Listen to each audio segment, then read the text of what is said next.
No excuses. That's not my mess. That is my husband's mess. We share this office. My mess is down here on my desk, and you can't see that.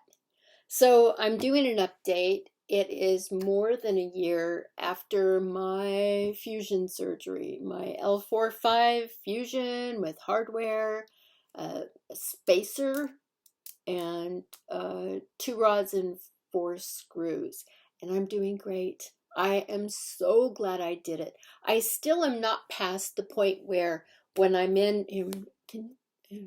when I'm in say a grocery store and I'm standing in the aisle, just standing there, and I'm able to look and shop, and do I want this brand, or do I, how much is this, or whatever.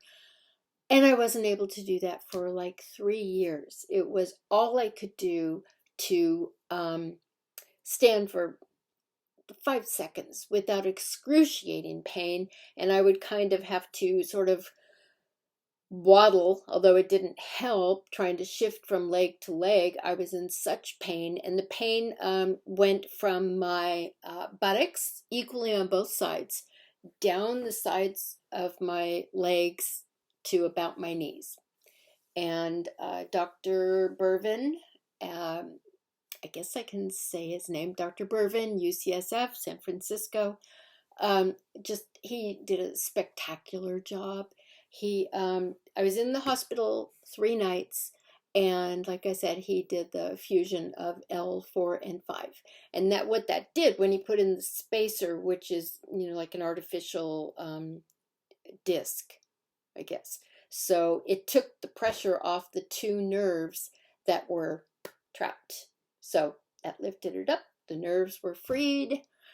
No, I didn't have any permanent damage, which I guess that's always, until they do the actual surgery, nobody knows for sure, I think. But I had no permanent injury. It's adjusting here. God, it's a mess in here. Anyway, so that's my update on that. And it's, what is it, like April 12th, 2020. And we are trapped in our homes. My heart and wishes and everything go out to everyone around the world who is truly suffering from this global crisis of the COVID-19 virus.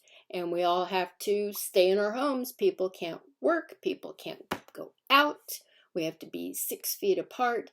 My husband and I are very fortunate. We're at a point in life where that doesn't make a huge difference to us. We are older and settled, and, but I'm aware every moment of every day that we are 2 of the lucky ones, and that so many of you are suffering. The world has collapsed for you, for your children who have to be taught at home, which I'm all for homeschool. I did that for a couple of years with my son. I wasn't a good enough teacher, I felt, and that was years ago, before homeschooling was, they had as much information for you. But I digress.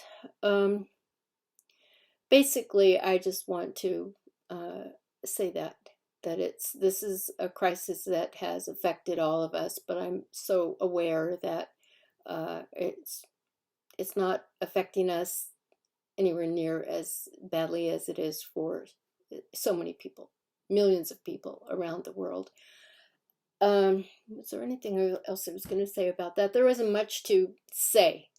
We are just, trying to flatten the curve, as they say, try to keep the cases from going up, and hopefully get rid of this. And I don't know, I don't think the world will ever be back to the normal that it was up until 2 months ago, something like that.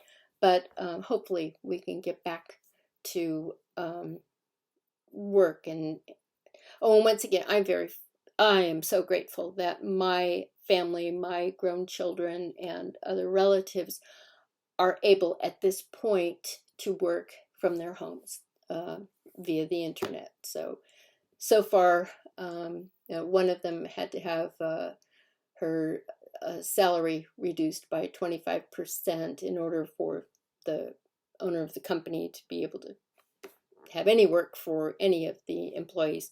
So we're lucky, like I said, and I'm thinking of everyone else. I needed to say that. There's not much more I can say. I can donate, I can help in my own way so that people can eat. And so that's it. That's my report. And everybody take care, stay safe, 6 feet apart at all times. Pay attention to that. Gloves, masks, wash your hands, wash your gloves, and take care. Okay, bye.